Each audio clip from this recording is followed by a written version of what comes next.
আপোনালোকক ধন্যবাদ জনাইছোঁ। চাওক, অসমীয়া পৰিষদে 1994 চনৰ পৰা প্ৰাক স্বাধীনতাৰ উত্তৰ পূব অসমৰ মুছলমানক সদস্য আৰু বিভিন্ন জাতি জনগোষ্ঠীৰ আমি উপদেষ্টাৰ মৰ্যাদা দি সমন্বয়ৰ এটা হেতু বন্ধন মানে সৃষ্টি কৰি আমি অসমীয়া জাতিক অধিক শক্তিশালী কৰিবৰ কাৰণে অসমৰ বিভিন্ন জাতি জনগোষ্ঠীক একেলগে আমি হাতে হাত মিলি কান্ধে কান্ধ মিলাই আমি কাম কৰি আছোঁ।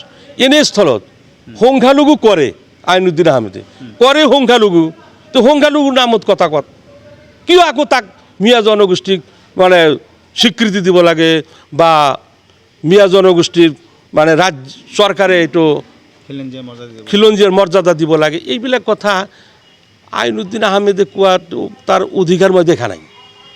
কাৰণ হ'ল সংখ্যালঘুক ওপৰত দাবী কৰক, আৰু সংখ্যালঘু এই শব্দটো অসমৰ মুছলমানক একমাত্ৰ এতিয়া বুজাই আছে, আৰু এই শব্দৰ দ্বাৰা অসমৰ মুছলমানক একচুৱেলি ব্লেকমেইলিং কৰা হৈ আছে। কিয়নো ভাৰতবৰ্ষৰ সংবিধানৰ আৰ্টিকেল 29-30 যিটো কথা কৈছে যে ৰাষ্ট্ৰীয় পৰ্যায়ত ধৰ্মীয় সংখ্যালঘু মুছলমান হয় আৰু সংখ্যালঘু শব্দটোৰ দ্বাৰা ধৰ্মীয় অধিকাৰৰ দাবীহে কৰিব পাৰিব, কিন্তু ৰাজনৈতিক বা অৰ্থনৈতিক শৈক্ষিক দিশত সেই ক্ষেত্ৰত এই সংখ্যালঘু সম্প্ৰদায়, সংখ্যালঘু জনগোষ্ঠী, মুছলিম সম্প্ৰদায়, মুছলিম জনগোষ্ঠী বা ইফালে আকৌ মুছলিম সাহিত্য পৰিষদ, এইবিলাক কথা বিধি বহিৰ্ভূত কথা, সংবিধান বিৰোধী কথা। গতিকে আমি কৈছোঁ যিসকলে সংখ্যালঘুৰ নেতা তেওঁলোকক আমি আহ্বান জনাইছোঁ, অনুৰোধ কৰিছোঁ, কি সংগঠন কৰিলে কি কথা ক'লে সংবিধানেও গ্ৰহণ কৰিব, চৰকাৰেও গ্ৰহণ কৰিব, আৰু পৰিৱেশ আমাক আগত সৃষ্টি কৰিব লাগিব। জনগোষ্ঠীটো অসমত এটাও নাছিল, তো প্ৰতিটো জনগোষ্ঠী তাৰ নিজৰ নামতেই হোক যিকোনো নাম দি আজি তাৰা পৰিৱেশ সৃষ্টি কৰিছে, আৰু প্ৰত্যেকেই সেই জনগোষ্ঠীৰ দাবীদাৰ আছিল। আমি মিয়া পৰিষদে 2018-ত ডক্টৰ পৰমানন্দ ৰাজবংশীক তেখেতে অসম সাহিত্য সভাপতিক আমি মুখ্য অতিথি হিচাপে লৈ ধুবুৰীত খিলঞ্জীয়াৰ গণবিক্ষোভ কাৰ্যসূচী অনুষ্ঠিত কৰিছোঁ।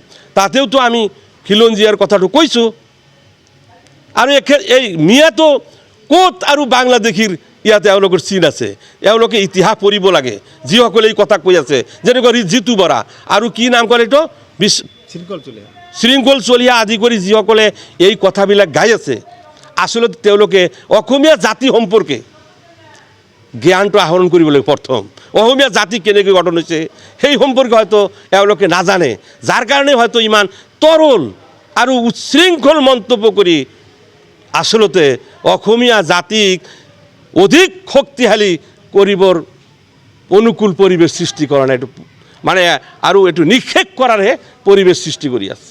এইটো আমি অসমীয়া পৰিষদে বুজি পাওঁ, কাৰণ শৃংখল চলিহা, জিতু বৰা আদি কৰি যিসকলে অসমীয়া জাতি গঠনৰ প্ৰক্ৰিয়া জানিবলৈ হ'লে আহোম স্বৰ্গদেউসকলে কি নীতি আদৰ্শত আহোম ৰাজত্ব গঠন কৰিছিল, আৰু তাৰ পৰাই অসমৰ জাতি হত্যা, অসমীয়াৰ জাতি হত্যা আৰম্ভণি। পিছত আমাৰ মহাপুৰুষ শ্ৰীমন্ত শংকৰদেৱে মানে যি নীতি আদৰ্শৰ দ্বাৰা সমন্বয় সম্প্ৰীতিৰ নীতি আদৰ্শৰে শতাধিক জনগোষ্ঠীক বা সম্প্ৰদায়ক জনগোষ্ঠীক মানে একেলগ কৰি নামঘৰৰ ভেটিৰ পৰা অসমীয়া জাতি গঠন প্ৰক্ৰিয়া আৰম্ভ কৰিছিল। অসম সাহিত্য সভাৰ বৰেণ্য যিমান সাহিত্য সভাৰ সভাপতি আছে তেখেতসকলেও এই সমন্বয় সম্প্ৰীতিৰ নীতি আদৰ্শৰে সকলোকে প্ৰতিটো জাতি জনগোষ্ঠী একেলগে এই অসমীয়া জাতি গঠন প্ৰক্ৰিয়াত অসমীয়া ভাষাক অধিক শক্তিশালী কৰাৰ ক্ষেত্ৰত, অসমীয়াত্ব প্ৰতিষ্ঠা কৰাৰ ক্ষেত্ৰত তেখেতসকলেও অবিৰাম প্ৰচেষ্টা আৰু দায়িত্ব পালন কৰি আহিছে। ইয়াৰ উপৰিও কিছুমান জাতীয় সংগঠনেও অসমীয়াত্ব আৰু অসমীয়া জাতিক অধিক শক্তিশালী কৰিবৰ কাৰণে তেওঁলোকেও কাৰ্যসূচী লৈ আগবাঢ়ি আহিছে, কিন্তু তাৰে মাজত কিছু হয়তো জাতীয় সংগঠনৰ নামত কিছুমান নেতাই উচ্ছৃংখল মন্তব্য কৰিছে, আৰু এনেকুৱা নিকৃষ্ট একেবাৰে নিম্ন খাবৰ তৰল মন্তব্য কৰিছে। ইয়াৰ দ্বাৰা অসমীয়াত্বৰ বিনষ্ট হওয়াৰ সম্ভাবনা আছে, নিক্ষেপ কৰাৰ সম্ভাবনা আছে।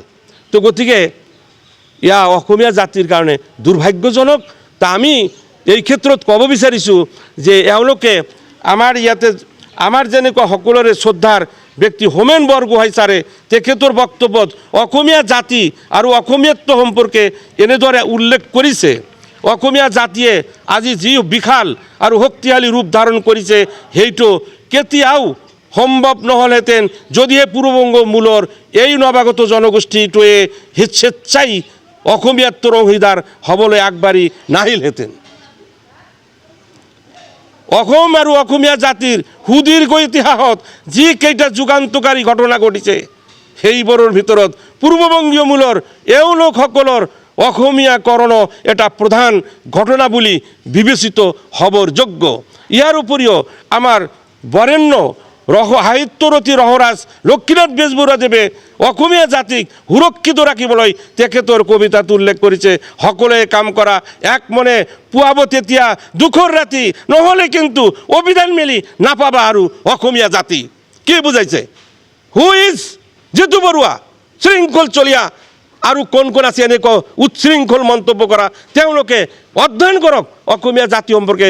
অসমীয়া ভাষা 1931 চনত অসমীয়া ভাষী মানুহৰ সংখ্যা আছিল মাত্ৰ 31%, 1931 চনত।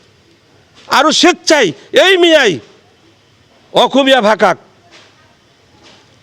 ভাষাক স্বেচ্ছাই অসমীয়াত্ব গ্ৰহণ কৰি নিজৰ ভাষা মাতৃভাষা বুলি স্বীকৃতি দি 1951 চনত অসমীয়া ভাষী মানুহৰ শতকৰা সংখ্যা 62লৈকে প্ৰতিষ্ঠিত কৰিছে, যাৰ বাবেই অসমীয়া ভাষা ৰাজ্যিক ভাষা আৰু পূৰ্ণাংগ অসম ৰাজ্য গঠন হৈছে। এওঁলোকে নাজানে নেকি? জানিব লাগে। আৰু এই ক্ষেত্ৰত মই ক'ব বিচাৰিছোঁ অসম প্ৰেমী, অসমীয়া জাতি প্ৰেমী, ভাষা প্ৰেমী যিসকল ব্যক্তি অসমত আছে সকলোকে মই আহ্বান কৰিছোঁ যে এই সাতাম পুৰুষীয়া যিটো শান্তি সম্প্ৰীতিৰ সেই শান্তি সম্প্ৰীতিক অটুট ৰাখিব লাগে আৰু আগন্তুক দিনত আমি সকলোৱে মিলি এই অসমীয়া জাতিক অধিক মজবুত, অধিক শক্তিশালী কৰিব লাগে। মেৰু বিভাজনৰ এনেকুৱা উচ্ছৃংখল মন্তব্য যাতে আমাক কোনো প্ৰকাৰে প্ৰভাৱ পেলাব নোৱাৰে, ইয়াৰ বাবে মই অসম প্ৰেমী সকলো জাতি জনগোষ্ঠীৰ প্ৰতিজন ব্যক্তিক আহ্বান জনাইছোঁ।